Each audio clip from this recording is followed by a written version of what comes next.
बरेच दिवसानंतर आज पॉझिटिव्ह फील केलं. एका व्हिडिओच्या नादात माझे केस पूर्णपणे जळाले. मी खरं तर कधी देवपूजा अशी माझी कधीच दाखवत नाही. मला ते ॲक्चुअली आवडतसुद्धा नाही. पण म्हटलं आज थोडंसं तुमच्याबरोबर पण शेअर करावं.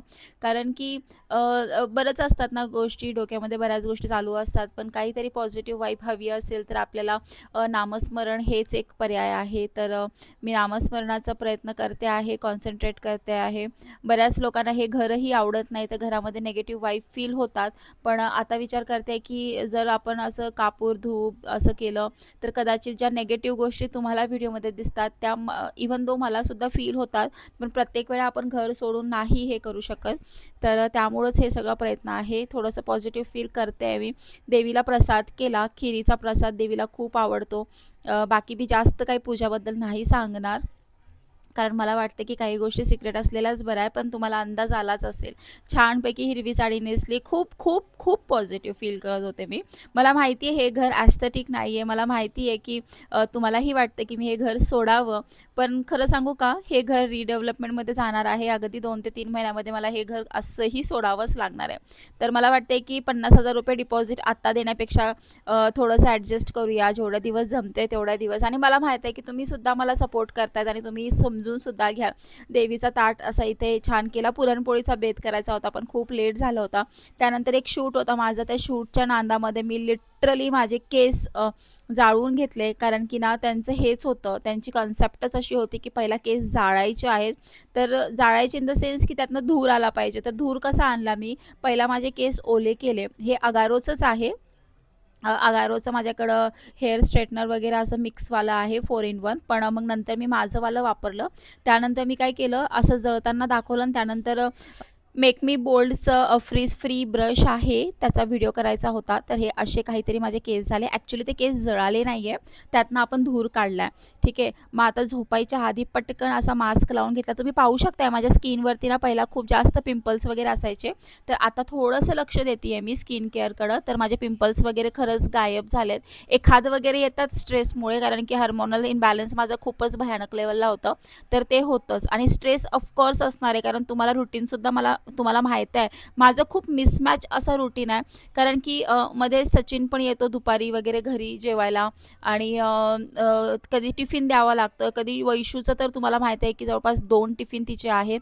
तर माझं कधीच शेड्यूल असा फिक्स नसतो. प्रत्येक वेळा माझा शेड्यूल बदलत असतो आणि त्या हिशोबाने माझ्याकडे दुर्लक्ष होतं आहे. तर आज वांग्याचं भरीत आणि नाचण्याची भाकरीचा बेत होता. सचिनला टिफिन द्यायचं होतं कारण की त्याला आज यायला जमणार नाही आहे. खूप हॉटेल बिझी आहे. आणि तुम्ही म्हणाल की तो हॉटेलमध्येच जेवत का नाही? तर सिरियसली तो हॉटेलमध्ये जेवू शकतो. सगळ्याच गोष्टी, कारण की तोच त्या डिपार्टमेंटचा मॅनेजर आहे फूड अँड बेव्हरेज. पण मला असं वाटतं की यार हॉटेलचा माणूस खाऊन खाऊन किती कंटाळतो ना. घरचं सात्विक जेवण किती छान असतं नाही का, भाजी, भाकरी, वरण, भात. तर काही सांगता येत नाही ना की कुठे ट्रान्सफर झाली, कुठे काही झालं तर त्याला पुन्हा जावं लागेल. पुन्हा काही दिवस, काही महिने मला इथं एकटं राहावं लागेल. तर म्हटलं जाऊ दे, असू दे, जेवढं मला जमते तेवढं मी करेल त्याच्यासाठी. आणि मला खरंच खूप आवडतं आपल्या व्यक्तीसाठी जेवण बनवायला. आणि माझ्या घरच्यांना पण माहीत आहे की मला कुकिंग हा प्रकारच खूप आवडतो. मला खरंच खूप छान वाटतं की जेव्हा आपण आपल्या हाताने छान छान जेवण बनवतो आणि सगळ्यांना खाऊ घालतो. माझ्या घरच्यांना पण सगळ्यांना माहिती आहे, माझ्या मम्मीला, सासूबाई, सासऱ्यांना सगळ्यांना माहिती आहे की मला खरंच स्वयंपाकात खूप रुची आहे. मला आवडतं स्वयंपाक करायला आणि बरेच सगळेजण कौतुक आणि खातात सुद्धा मी केलेला स्वयंपाक आणि कौतुकसुद्धा करतात. तर असा मी हा डब्बा त्याचा भरलेला आहे. आणि हा जो मी ड्रेस घातलेला आहे ना, तो मी झुडिओमधनं घेतला होता ₹799 कॉटनचा आहे, प्युअर कॉटन. अजून 2-3दा वापरेल, कारण की मला नाही वाटत की एवढा काही खास दिसतोय तो माझ्या अंगावरती. कलर काही एवढा काही खुलत नाही आहे. सचिनला डब्बा दिला आणि पटकन मी घराकडे आले, कारण की शिव आणि वैष्णवी घरीच होते. पटपट आवरायचं सुद्धा होतं. त्यानंतर थोडीशी झोपले आणि उठल्यानंतर चहा केला. Agaro Regency multipurpose kettle with steamer जे आहे ना 1.2 लिटरचं, त्याच्यामध्ये मी बऱ्याच गोष्टी करते. आज मी चहा उकळून घेते. एकदम मस्त चहा होतो, एकदम थिक चहा होतो.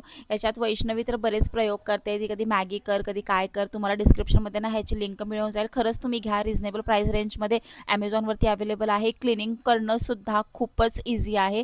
आणि पी जीवाले मुलं असतील किंवा तुम्ही लग्न न झालेले न्यू मॉम असतील किंवा जे कोणी असाल, तुम्हाला खरंच हे खरंच खूप कामी पडणार आहे. तर थोडंसं जेवून घेतलं आणि का कुणास ठाऊक मला ना असं वाटत होतं, की यार मला ना खूप जास्त थकवा आलाय. पण थकवा येण्यासारखं मी असं काही विशेष कामसुद्धा केलं नाही. तर जराशी झोप लागली आणि उठल्यानंतर बघितलं तर बापरे! मला इतका ताप आला होता. चेहरा पूर्ण काळाकुट्ट झाला होता. कळतच नव्हतं, की नेमकं काय होतंय आणि ताप यायचं कारणसुद्धा मला कळालं नाहीये. कारण की ना सर्दी आहे, ना खोकला आहे, ना ताप आहे. असं म्हटलं देवपूजा करूया, थोडीशी पॉझिटिव्ह वाइब येईल. मेडिकलमधनं औषधं आणले, औषधं खाल्ले आणि पुन्हा लगेचच जे काही दुपारचं जेवण होतं तेच खाऊन मी आता विश्रांती पण करते. Okay, bye.